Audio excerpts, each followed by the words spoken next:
up a chair, the stories begin. Patrick and Randy are letting you in. From the desert lights where the big names are, it's big conversations, little bar. Athletes and dreamers, stars of the screen, leaders and builders, and all in between, sharing their journeys, how they've come this far. It's big conversations, little bar. Welcome to Big Conversations, Little Bar, the Coachella Valley's favorite podcast, recorded live at Skip Page's Little Bar in Palm Desert. Get ready for another fascinating hour of meeting people who make the desert city such a spectacular place to be. Now, nestled in their corner booth perch, well lubricated and raring to chat, here's Patrick Evans and Randy Florence. Thank you, Howard Hoffman. We are back here at Skip Page's Little Bar in Palm Desert, the coveted corner booth. I'm Patrick Evans, and I am always pleased to be joined by my good friend. And I can't make any more accolades up for you, although I will say those are the most handsome damn glasses that you are wearing today. Really? Randy, model, actor, movie star Florence today, and co-host of one of the most impactful podcasts ever recorded in this booth. I don't think there's any doubt about it. We are significantly the most important podcast that's ever been recorded from this corner booth. Possibly this entire block. Maybe. I don't know. I can't speak to Hey, that. I have a huge apology to offer to the Valley. What'd you do? Well, a couple of weeks ago on one of our episodes, we started out by me talking about having fallen in love with a rescue puppy and acting like I was going to get it. Lucy. Yes. We did not get Lucy.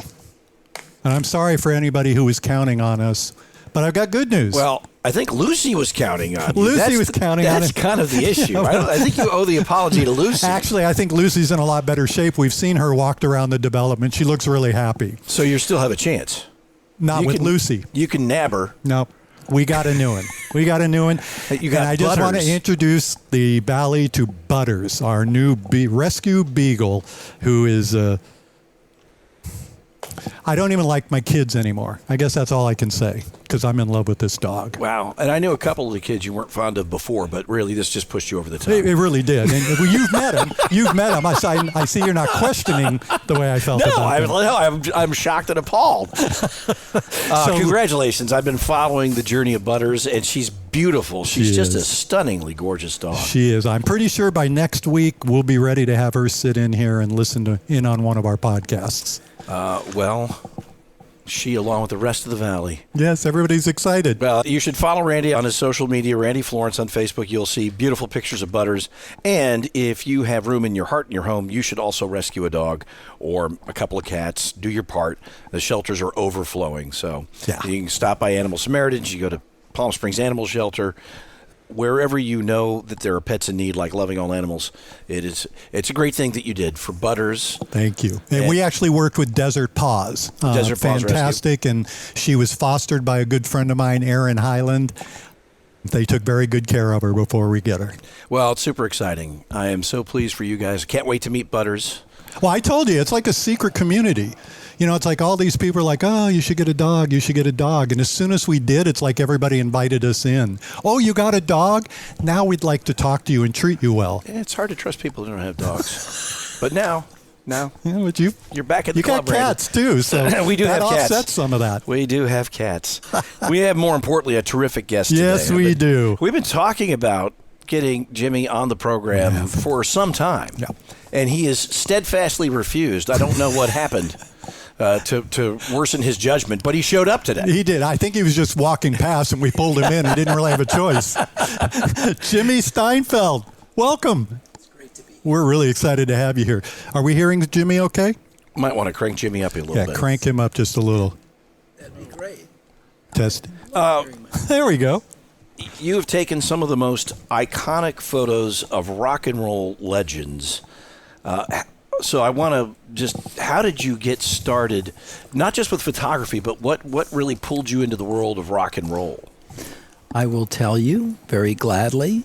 I'm going to do a little promotion of my book in that regard, Jimmy Steinfeldt, Rock and Roll Lens. And in my book, I answer fully your question you just asked. But now But I'm, we're let's gonna try to pause get for a an answer moment here. while I Yeah, read the we're going to book. read this. but I'm Read it out loud. But I'm going to give you, of course, the thumbnail Give us answer. the Cliff's Notes version. So when I graduated college from San Diego State University, I wanted to see the country. I hadn't really done as much traveling as one might think at that time, and I decided, how am I going to remember everything I saw on this cross-country car trip years later? A camera. I'll get a camera. And I had a buddy in college who was a fine photographer, and we went and picked out one for me that I could afford, $100 Minolta.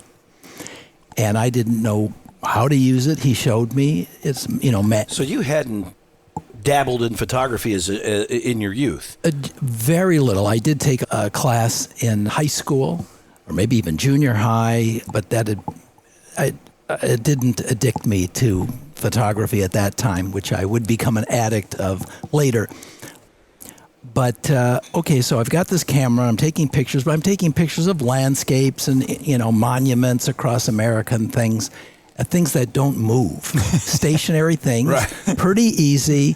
The old manual cameras were actually quite simple. You only had to make like 2 or 3 settings. Those original Minoltas were really smooth cameras to use. We traveled with them. Yeah, and many of the pictures in this book were taken with that camera. It's just incredible. But anyway, okay.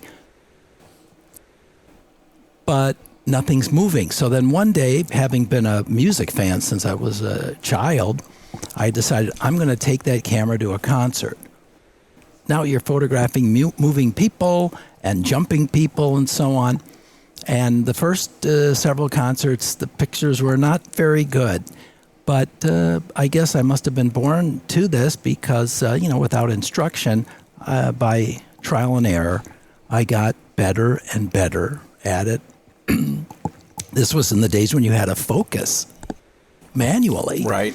Boy, was I happy years later when they came out with Autofocus. Autofocus. Well, you walked in with a camera. Do you carry a camera everywhere you go? I do. Yeah, that's one of my phrases, like that old commercial, your camera, never leave home without it. And for some of our younger friends, we'll supply a picture later of what a camera is. Yeah, right. It doesn't have a dial on it. It's not a phone. Most phones don't have dials on them anymore either, Randy. The ones at home do. I'll segue a little bit, since we're talking specifically about cameras. I brought with me today a Leica camera, which is really a Rolls Royce of cameras.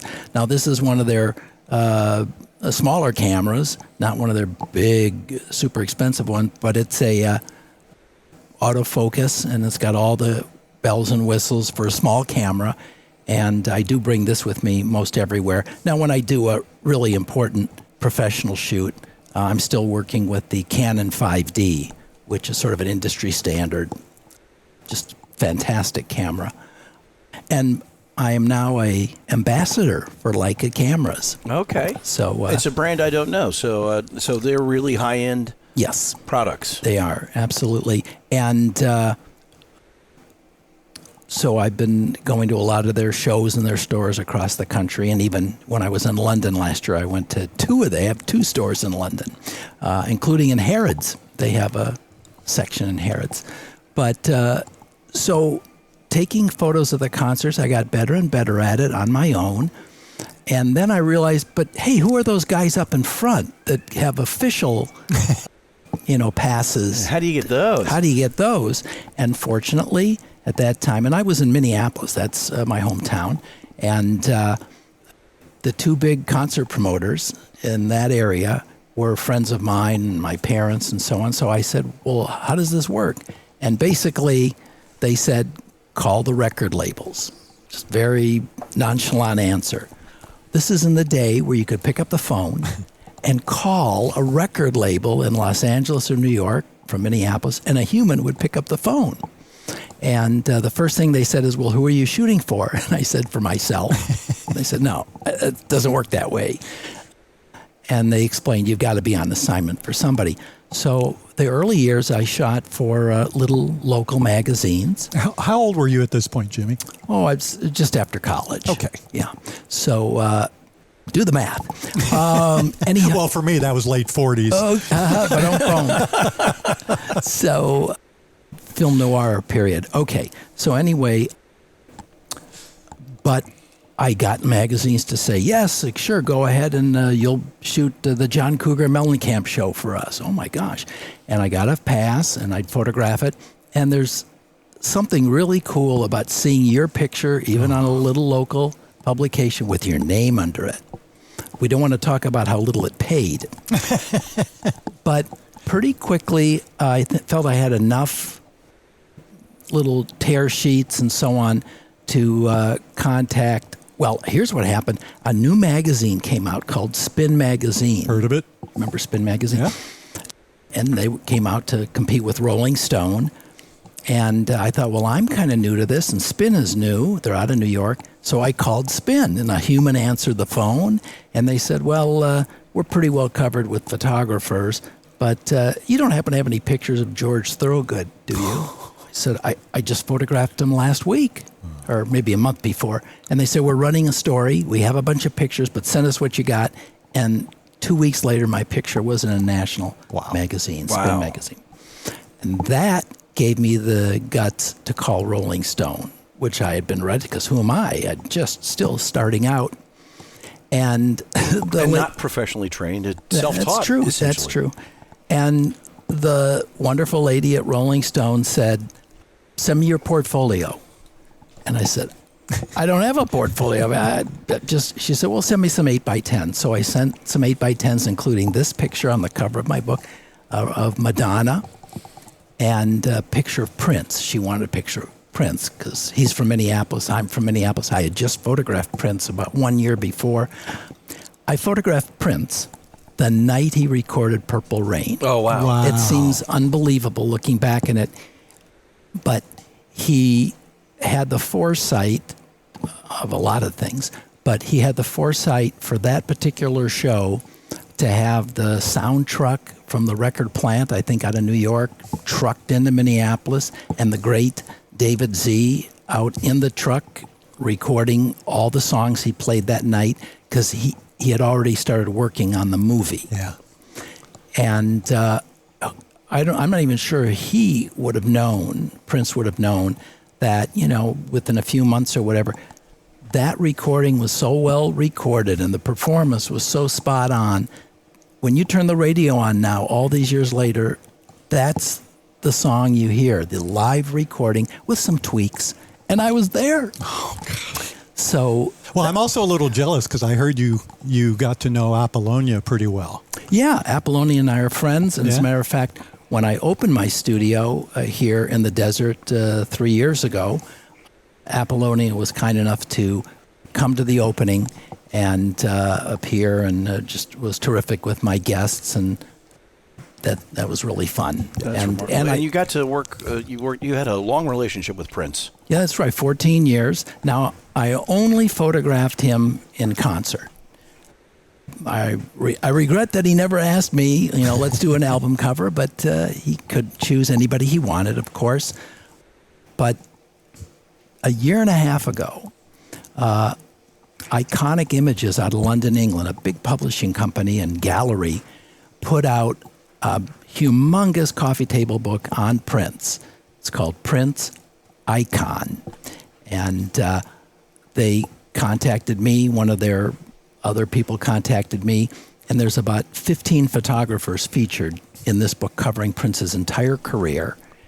And I sent in a bunch of pictures, and they ran a lot of them. And each of us photographers got our own chapter, with our name sort of almost in lights. Cool.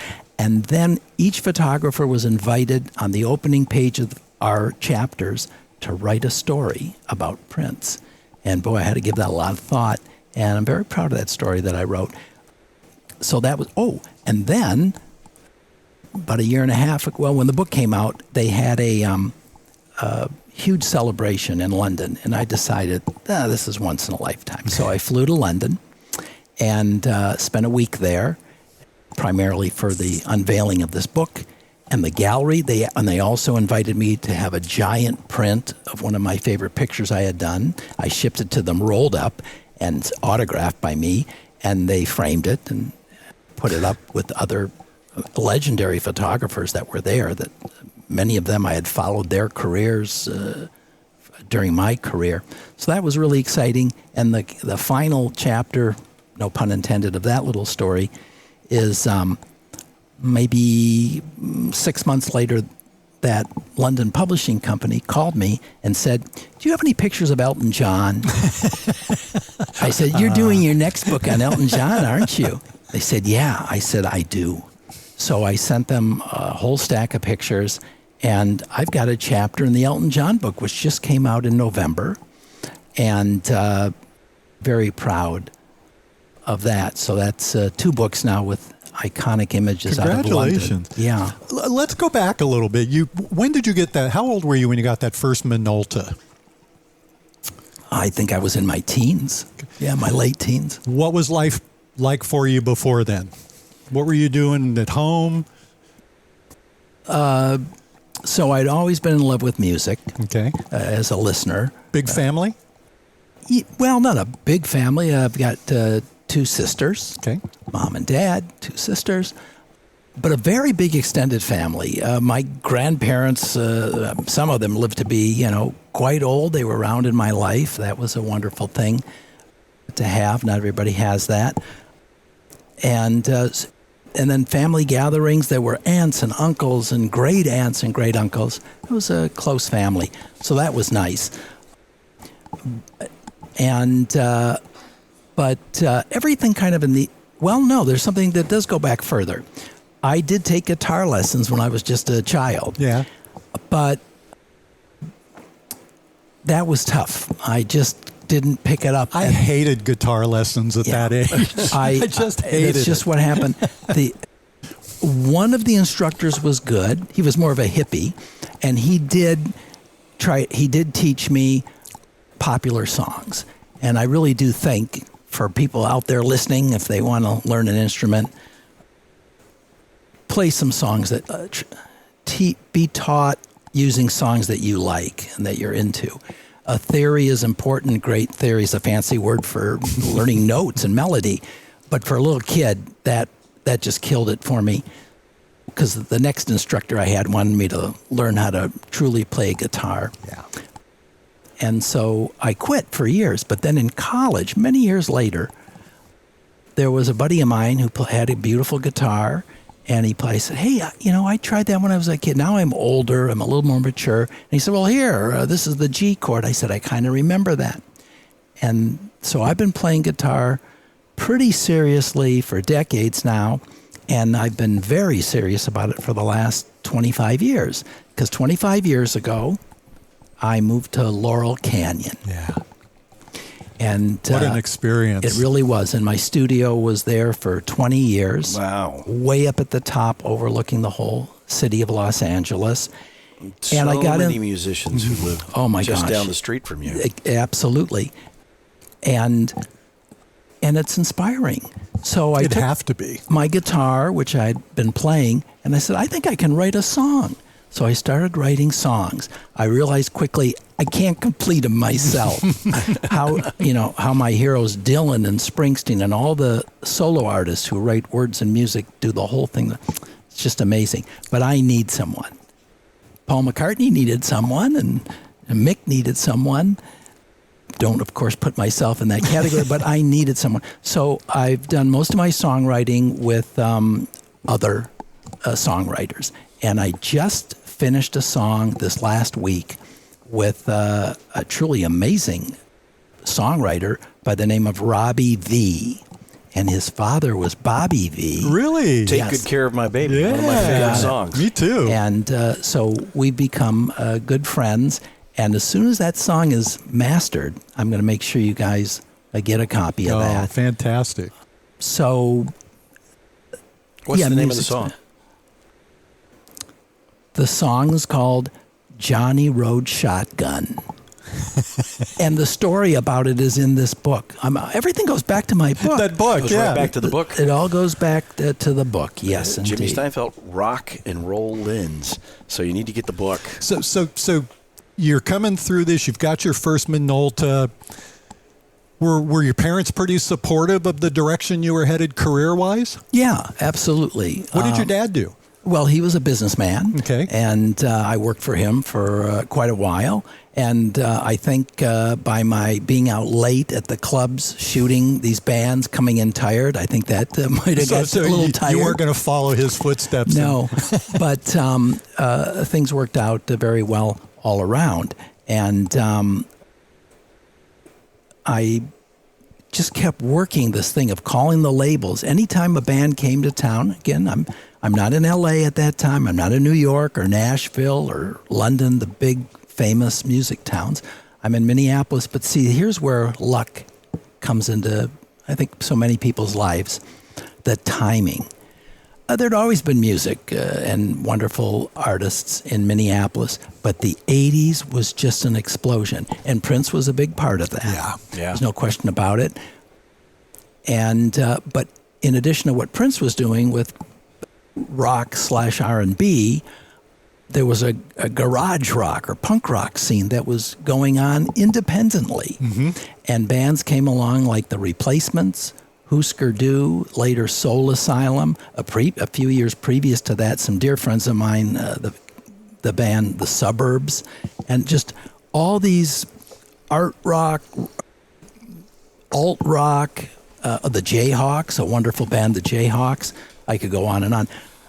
Why this wasn't happening in the 70s this way, why this wasn't happening, and it happened right when I was starting. So I ended up doing album covers for some of the local bands.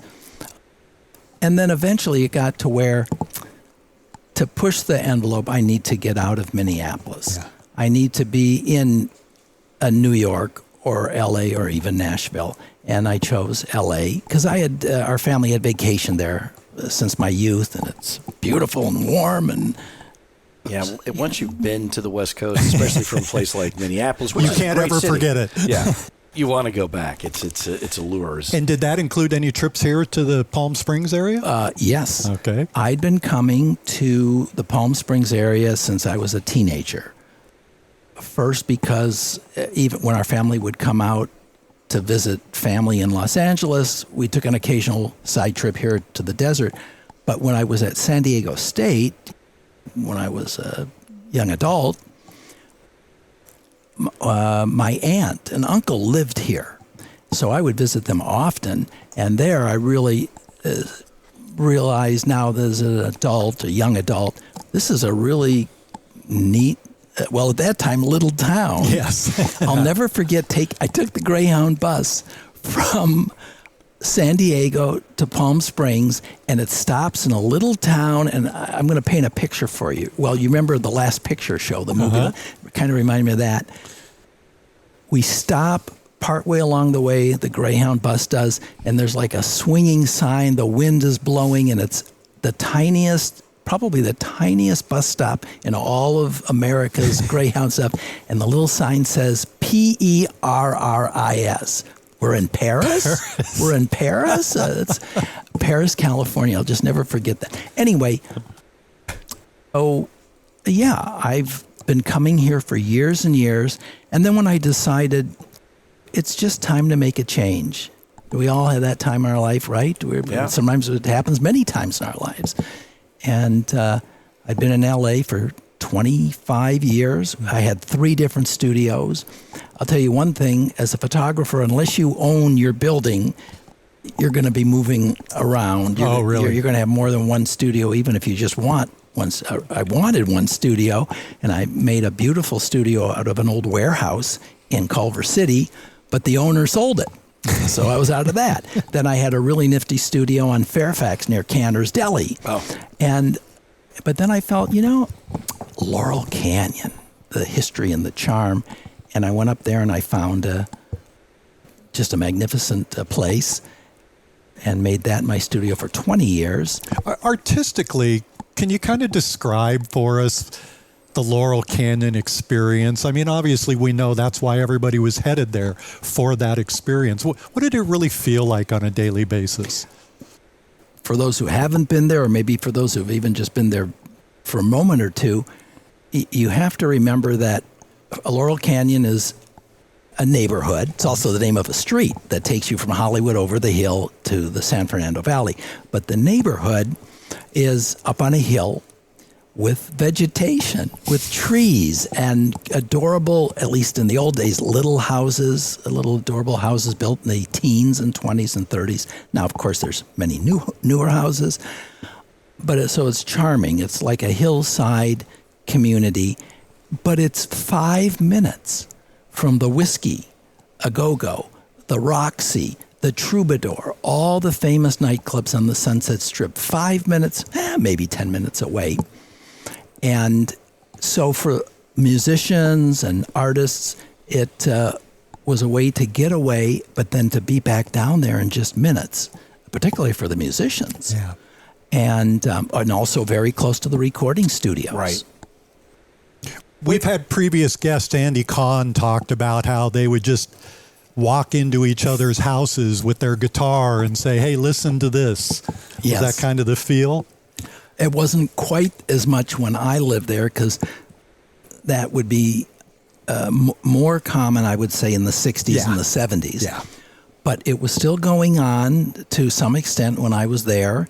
And the center of Laurel Canyon is the country store, the Laurel Canyon Country Store. And I got to tell you a little something about that. So, and it relates, of course, to photography. We're talking about photography and music.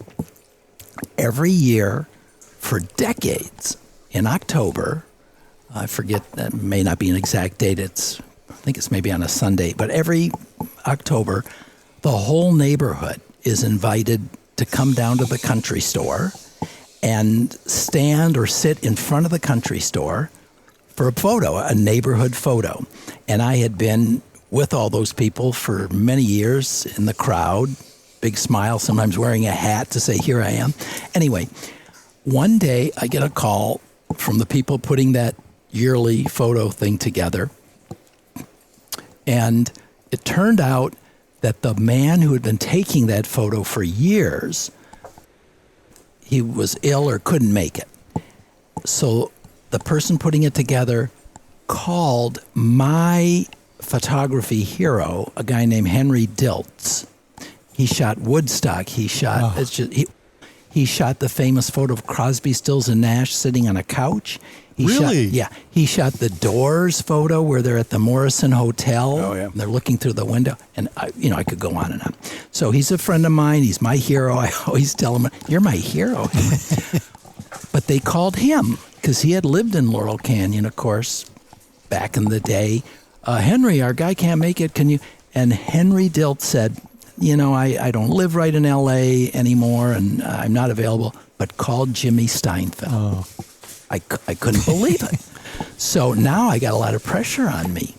So I took my camera 2 weeks before the shoot. I got the ladder across, you got to get up high across the street, and I had to make sure I did a really good job.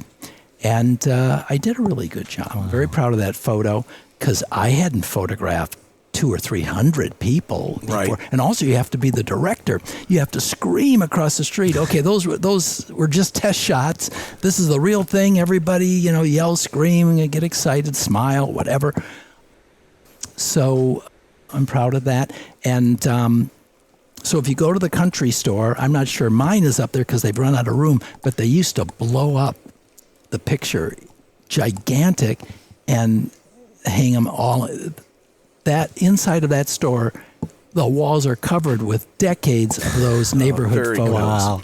If I had a time machine, I have to say, there's a lot of places I'd want to go. Laurel Canyon in 1970, I would love to spend some time there. There are a lot of places we want to send you. I want to talk about you. I want to get back to your book and the upcoming exhibit at the Artist Council. Yes. Because I'm very excited that you're doing that. I know the folks over at the Artist Council, and they only do one all photography exhibit per year. Yes. and yours is going to be debuting shortly after this podcast drops, coming up on the 12th. Tell people, this is very special because you are teaming up with someone who's also a longtime rock and roll and celebrity photographer. Yep. The opening reception for this once-a-year all-photography show, which is called Through the Lens, that's the name of the entire show, is March 12th. And I approached the Artists Council with the idea of my having photos with my dear friend Harry Langdon, one of the truly legendary photographers in Los Angeles. By the way, Harry Langdon's father was also named Harry Langdon and is one of the most famous silent movie comedians of all time. Really? It's in the same era as Chaplin, Keaton, and Lloyd. All right, but his son is Harry Langdon, my friend. And so Harry has photographed not just music people, but everybody in entertainment. But the Artists Council said, yeah, that's a good idea. We'll give you your own gallery within the show, and you should probably come up with a name. So I thought about it, and I said, Harry and my show, we're going to call it Desert Rocks. So it's rock and roll. Now it's all genres of music, I have to say. I mean, one thing that's very exciting is I photographed Frank Sinatra 3 times. Yeah, tell me about that. It's just incredible, and I'll elaborate on that. I photographed Nancy Sinatra and Harry. Those, by the way, the shots that I did were performance and concert shots. But Harry did a session, or maybe multiple sessions, with Frank Sinatra, and he did a session with the Rat Pack. So he's going to have those pictures. I'm going to have my Sinatra pictures, but we're also going to have, well, I can tell you what I'm going to have. Let's see, Keith Richards and Rod Stewart and Sheryl Crow and Chuck Berry and Eric Clapton. And then also, for me, the sort of a key photo for me in this show, Desert Rocks, is Radiohead, because I got to photograph an actual private session with Radiohead the year that they launched OK Computer. I think iconic, absolutely. And those pictures of mine have been published all over the world, sort of nonstop since 1997. But I'm going to have my favorite that I blew up pretty big in the show, and all my pictures will be signed by me, and either numbered limited editions or artist proofs. And Harry's will be, I believe, all limited edition. I think he's going to have 12 pictures. Our Sinatra pieces are humongous. Oh, they're big, big, cool. Big, gorgeous prints. Well, and the fitting others, Sinatra, he was bigger than life. Yeah, it's amazing. Have you done any William Shatner?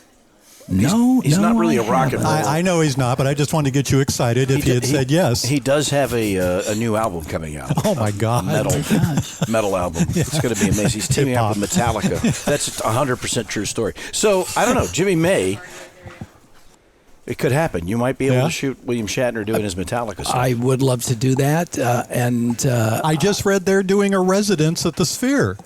Metallica. Oh, my gosh. Wow. I'd love to see that. That's pretty crazy. That's pretty crazy. Because they haven't been together for a while. No. My icebreaker question with Shatner, if I ever did a session, I'd say, okay, I want you to give me that fear that you had on the wing of the plane in the Twilight Zone episode. One of the greatest Twilight Zone episodes ever. He wasn't on the wing of the plane. I did. The he was monster inside. He was inside. So give me that look. Anyway. So you shot the Sinatra in performance. Yes. Where were those performances? 2 of them were in Minneapolis, and then one was in Los Angeles. I photographed his 80th birthday party. Oh, wow. Now there were 1,000 or 2,000 people there because it was at that famous venue by USC. And it was a televised event. And Bob Dylan performed. I photographed Bob. Then I photographed Bob Dylan many times. He's also from Minnesota, and I've met him. And I talk about in my book, both of my grandmothers were friends with Bob Dylan's mom. That's a great story. Yeah, it's kind of fun. Mrs. Dylan. Yeah, but so Bob performed for Frank at Frank's 80th birthday. I was up in the balcony photographing the event, all kinds of famous, important. I'm remembering that. I remember watching that special, and Frank and Barbara were they were set up. They had like little tables. Yes. And I remember seeing Frank and Barbara there, and I loved. Rickles came out. Oh. And he said, "Frank, let me make you feel at home." And he acts like he's holding a gun. He goes, "Rat-a-tat-tat, rat-a-tat-tat." It's one of the greatest. Stephen Edie Gourmet performed, and Vic Damone, and it was just and Springsteen. Springsteen performed. So I got to photograph that whole live show, and at the end, Frank came up from his table, and it was like a curtain call, and they all sang, I can't remember what they sang, maybe New York, New York, and or maybe Happy Birthday, but they brought out a giant cake, and it's a very cool Oh. But that must have been very cool, just to, especially with all of those celebrities and such a special occasion. To be with Sinatra on his 80th birthday. Yeah, I've never forgotten that. I just happened to flip to this. I talked about Bob Dylan, who of course we all admire, and So we're looking I at love Tom very much. Petty and Bob Dylan. That's correct. Yeah. This was a really special show. I know those of you in the audio audience can't see it, but it's Bob Dylan and Tom Petty performing in, I think, 1985. They did a tour with the Grateful Dead. Wow. I mean, my gosh. Tom Petty and the Heartbreakers opened up every show. They opened for the Dead. Yep. That is amazing. And at the show I went to, the evening went Tom Petty and the Heartbreakers did a set, then the Grateful Dead did a set, and Bob Dylan, if you will, was the headliner that night. But they would switch back because Dylan and the Dead not only were good friends, but I think they didn't want to feel like I'm going to be the headliner for every town we go on. Well, anyway, but this was the beginning of the Traveling Wilburys. Oh, One of my all-time favorite groups. Because I don't know all the details, but I think after being on tour together, they had known each other, but I think they became very good friends from this tour. And soon after I took this picture, the next thing you know, there's a band called the Traveling Wilburys. That was a super group. Yeah. And yes. what I'm trying to find here also is my Sinatra picture, which is, again, when I was in Minneapolis, I photographed Frank once when he did a solo tour, and then the Rat Pack tour, the Rat Pack reunion. Right. And Did they actually tour Yes. the Rat Pack? They got back together, but then Dean was sort of not well and dropped out, and Liza Minnelli stepped in. That's exactly right. And so when they came to the Twin Cities, I photographed that show. And was Liza with them at that time? Yes. I think, as I recall. I'm pretty sure she was. Here's the picture. Yeah. And it's such a short story. And you mentioned Dean Martin. Can I read this very short story? Absolutely. Okay. And this will leave the listeners salivating for reading themselves other stories. But this is this. Well, let me tell you that in my book, this book has 50 pictures that I've taken during my career. It could have thousands, but it has 50. And I wrote each of the stories, and they right across from the picture. So here's the picture. And by the way, it's Frank Sinatra, Sammy Davis Jr., just a few feet apart from each other, singing, smiling. And I wrote this: Dean Martin is my favorite singer of his era. Along with his fellow Rat Pack members, he did a reunion tour. But just one day before the show, Dean got sick, or he couldn't do it for some reason. I was lucky enough to photograph Frank and Sammy, but I'll always regret never having a chance to see Dean. Oh, so you have no pictures of Dean. That is true. Oh. I did see him once when I moved to L.A. I went to have dinner at Dan Tana's, and there he was sitting just a few booths away. I did not want to bother him. I think he had a difficult last few years. I think that's safe to say. We'll just let him be. But I love Frank. We all love Frank. Something about Dean's voice, though, it was smooth. I was just listening to Houston the other day. I just love that song Going back so to much. Houston? Going back to Houston. Yeah. Houston. My wife prefers Dean to Frank as well. She just likes the smooth. Would you be upset at me if I agreed with her? No. Okay. Everybody has the right to be wrong. Can I say one more thing about It's Frank okay with me. Sinatra? What's that? One more thing about Frank Sinatra. I'm very proud that Frank Sinatra recorded one of my cousin's songs. My cousin, may rest in peace, Jack Siegel, was an amazing songwriter of the old American songbook. Came out of, I won't say Tin Man Alley. That would paint him to be too old, but out of the Brill Building era in New York.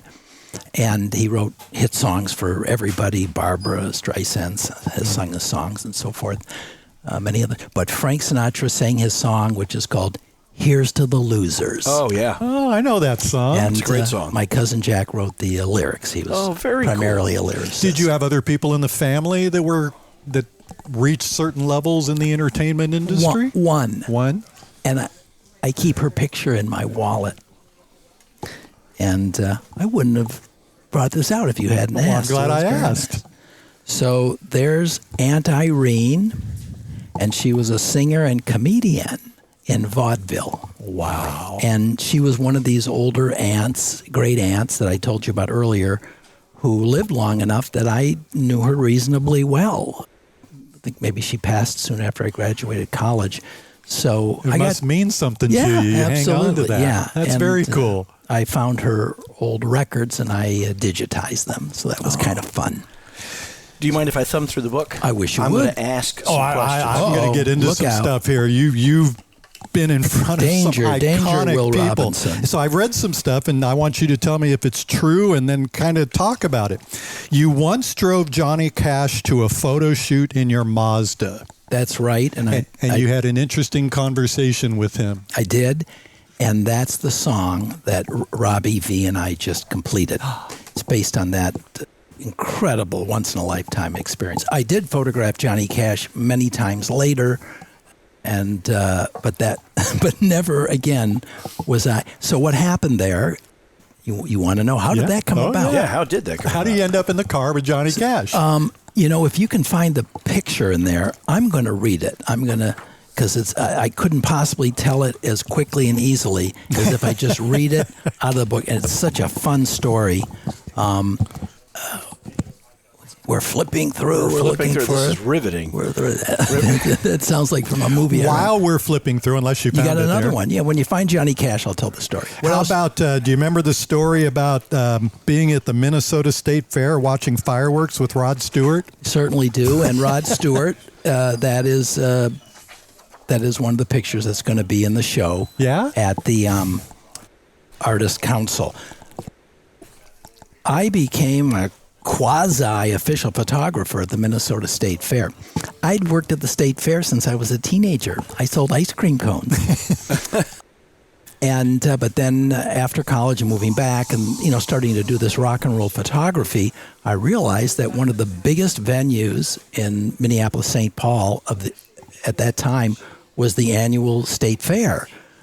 A bunch of very famous bands that wouldn't have played other venues during out of the year, they came and played the State Fair. So when Rod Stewart came and played the State Fair, I said, oh my gosh, I got to get a pass. And I got a pass that allowed me to shoot every night, all the bands that would play over the 10 or 12 days, and those would be published in a local magazine. So at Rod Stewart, somehow or another, I was actually able to get backstage after the show. That was allowed sometimes, and sometimes it was very strict. So I'm backstage. It's an outdoor show. It's on a racetrack. It's the giant, enormous The Minnesota's dirt track? Yeah, I think it's dirt. Maybe it's dirt, and I can't remember. But a big, old school racetrack, and with a stage and the grandstand. And then when the show's over, they do fireworks after Rod Stewart performs. And I'm standing there on the stage watching the fireworks, and I takes me a while to realize Rod Stewart is standing right next to me. He's just performed. I've been a fan since I was a teenager. He's standing right next to me, and I don't think I said much, but that was exciting. Wow. And it was kind of fun to watch. You know, a super famous guy, he's enjoying the fireworks like everybody else. He's watching the fireworks. Rod Stewart is very down to earth. When I lived in Orange County, Yeah, I had some friends who played soccer. He was in a little league. really into that. And if he won, he'd buy drinks for you. We'd all go down to Manhattan Beach, or Hermosa Beach, actually. But if he lost, he was not buying. Wow. So did you just forfeit? I give up. You win. I always rooted for Rod Stewart. But I got a chance to hang out with him a little bit at that time. That was so cool. It was very cool. He was just like, after a soccer game, he came in, he was just a regular guy, wanted to have a beer and talk about the game. And that was kind of... You mentioned soccer. So I played soccer in high school. Not to any great fanfare, but I loved the game. Loved it then, love it now. And so we would play a lot. And I know that a lot of the Brits, musicians, Elton John, Rod Stewart, you mentioned, many are so rabid fans of the whatever team they represent or follow. So, all right, circle back to Johnny Cash. Yeah. We found the this picture. is fun because I had forgotten. With this Johnny Cash story includes a fellow desert dweller of ours, a wonderful man named Ken Wolfe, and he was in the radio and records business in the Twin Cities, and so one day, and he lives here now in the desert. Well, here, I'll just read this. So one day, my friend Ken Wolfe set up a photo session or shoot with Johnny Cash. The moment we arrived at Cash's hotel, it was a mad dash to the cars. You go with him. You go with him. Johnny, you go with Jimmy. I'd never met him before. I was like the low man on the totem pole. This is a little interspersal I'm doing outside of the story here. I was just the still photographer. There was a producer and a director and a makeup person, whatever. And all of a sudden so Johnny Cash was my very first passenger in my brand new Mazda RX-7. As Johnny climbed in, he said, "Man, this is smaller than June's Ferrari." He actually said that. The photo shoot was next to Fort Snelling. That's a Civil War fort, by the way, in St. Paul, Minnesota. And I told Johnny, I told Johnny I had camped out at that fort many years before at a huge Boy Scout event. And we spent the rest of the photo shoot talking about scouting. Wow. And other things. Scouting with Johnny Cash. Yeah. So, and he told me that his son, John Jr., was in scouting, I guess, as a young person. But I just finished writing a song about that experience. And I'm excited to release it relatively soon. On the cover, Michael Jackson. How many times did you get a chance to photograph Michael Jackson? Only once. Just that once? Yeah, just that once. And boy, am I glad that I called L.A. and Epic Records, I believe at that time, and got it set up.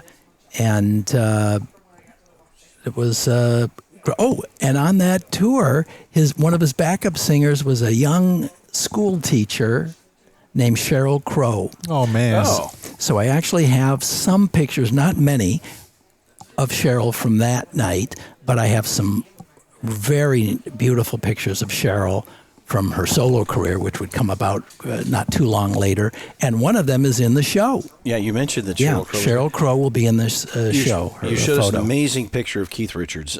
And if people see this picture, they will immediately recognize it because it has been published in many places. Yes, it has. Tell me about, that was done in Chicago. It was. So it was, I believe, 1988. The Stones had not toured for some time, maybe several years. I forget exactly. And Keith, he wants to perform. He wants to play. He wants to record. And I think the Stones were not recording. They were not touring. I'm not a historian of the band. But Keith put together his own band, and he called it the Expensive Winos. and one of the musicians he hired was Waddy Wachtel, the legendary guitar player, very well known for playing with Warren Zevon. In fact, I believe Warren co-wrote Werewolves of London, the song Werewolves of London. And anyway, Waddy's played with everybody. For the last many decades, he's been not only the guitarist for Stevie Nicks, he's the musical director Holy cow. of her tours. So this is a heavy-hitting band. Yes, and I wish I could quickly remember all the other amazing guys. And I mean, imagine if you get a call from Keith Richards. I'm putting together a band to record a tour. So he did a wonderful solo record, and he toured. He didn't play Minneapolis. I was so disappointed because I had never photographed the Stones at that time. Later, I would photograph the Rolling Stones. I could tell you stories about that. But I thought, it can't cost that much to fly to Chicago. I'm going to fly from Minneapolis to Chicago. This might be the only chance I'll ever have to photograph someone in the Stones, because it was at that time it was looking like the Stones might not ever get back together. Now, since then they've had Desert trip. Unbelievable. But at that time I thought, okay, I'm going. So I went to Chicago, and he played at the Aragon Ballroom. It's a famous old theater venue, and you just never know what you're going to get when you go to. Now I sound like Tom Hanks in that movie. You don't know what you're going to get in a box of chocolates. And I'm shooting pictures, and at one point he's looking right at me. And to me, that's just the ideal That's gold. picture. That's gold. Yeah. So I have my picture of Prince in this book.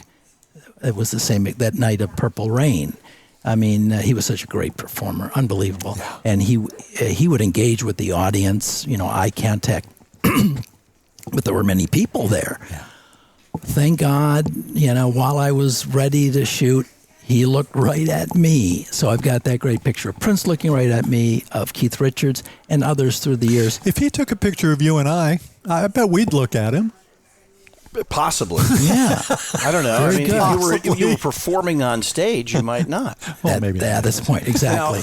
Now, aside from all these incredible photos that you've gotten to take over the years, sure, it's been a ticket to see some of the most iconic performances in some great shows. I mean, like, people would kill and spend a lot of money to go to these concerts, and you were getting paid to go take pictures. That's true. That's very, very cool. Been a great bonus. I might mention, we don't have to talk just about Prince, but I'll tell you one last thing about Prince. The last time I photographed Prince was at the Hollywood Bowl, so that felt kind of extra special. Now I'm living in L.A., and it's always a big thing when an artist plays the Hollywood Bowl. Yeah.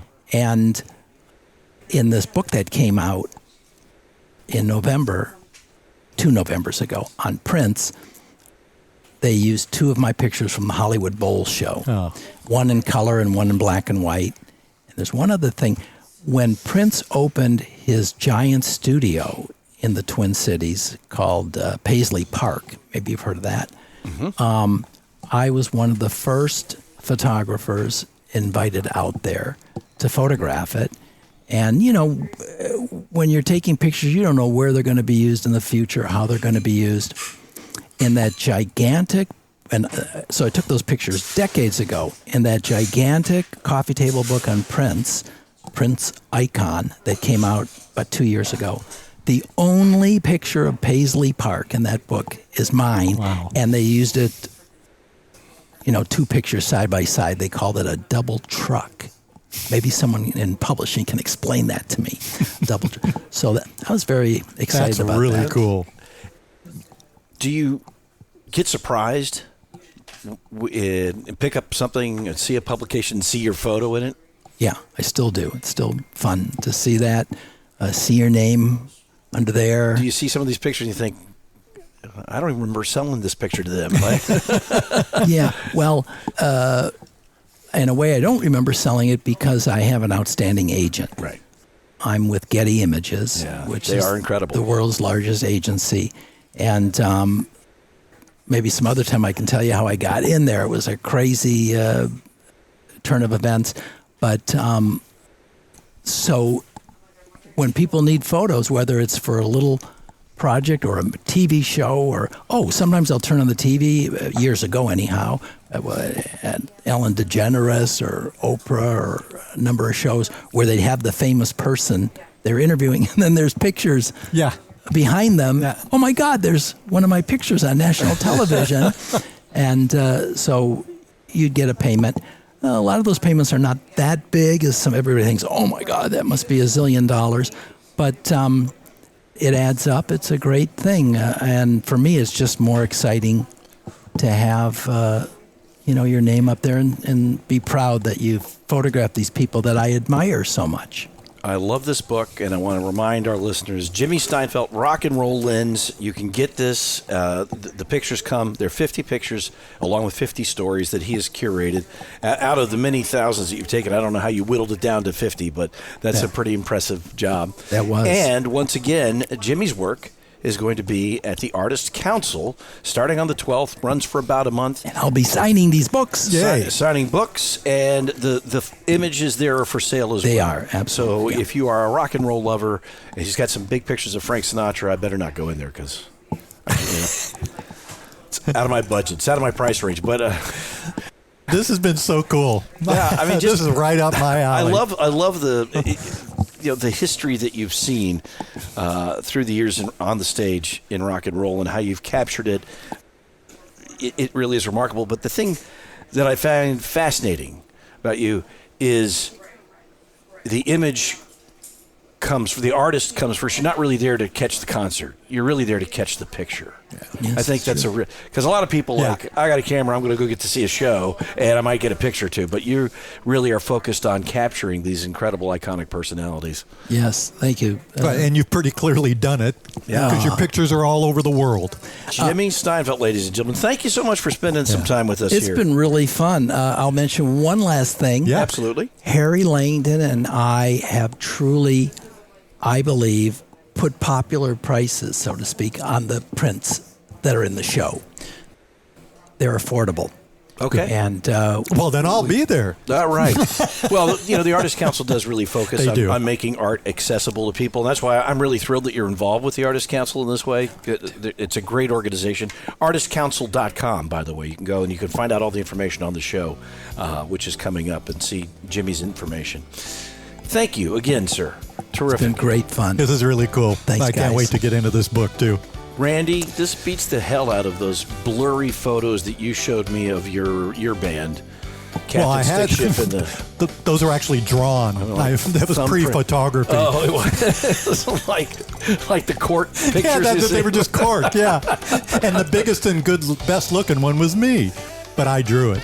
You did. Well, John McMullen, thank you very much, our producer. And folks, be sure that you subscribe to Big Conversations Little Bar. Our thanks to the team here at Little Bar. They always make us feel well taken care of and right at home. Our thanks to Skip Page. Remember to subscribe so you never miss an episode of Big Conversations Little Bar. I'm Patrick Evans. Big Conversations Little Bar is a production of the Mutual Broadcasting System. This podcast is available in audio and video format. Visit our website at www.bigconversationslittle.bar.com. New episodes are released every Monday.